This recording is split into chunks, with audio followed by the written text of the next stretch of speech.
જો તમે આ રીતે સેવનું શાક બનાવીને ખાઈ લીધું તો પછી બીજી રીતે તમને સેવનું શાક ભાવશે જ નહીં. એના માટે અડધો કપ ચણાના લોટમાં અડધી ચમચી મીઠું અને પાણી નાખી અને એકદમ સોફ્ટ એવો ડો તૈયાર કરી લેવાનો છે. ડો એટલે કે એકદમ સાવ ઢીલું એવું બેટર.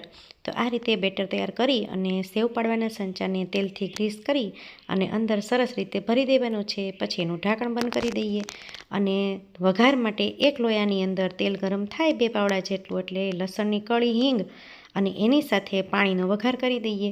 1 ગ્લાસ પાણીનો વઘાર કરી અને એની અંદર સાદા મસાલા, હળદર અને ચટણી નાખી દઈએ. ત્યારબાદ પાણીને ઉકળવા દઈએ.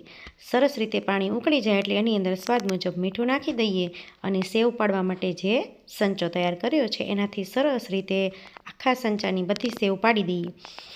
હવે આને હલાવવાનું નથી અને હલાવવા માટે પાણી ઉકળી જાય એટલે એની અંદર લીંબુનો રસ નાખી દેવાનો, અડધા લીંબુનો, અને પછી જ એને ચમચાથી ફેરવવાનો છે. નહીંતર સેવ આપણી ભેગી થઈ જશે. અને આ રીતે ઘટ્ટ થઈ જાય એટલે તૈયાર છે આપણું હાથે પાડેલી સેવનું મસ્ત મજાનું શાક.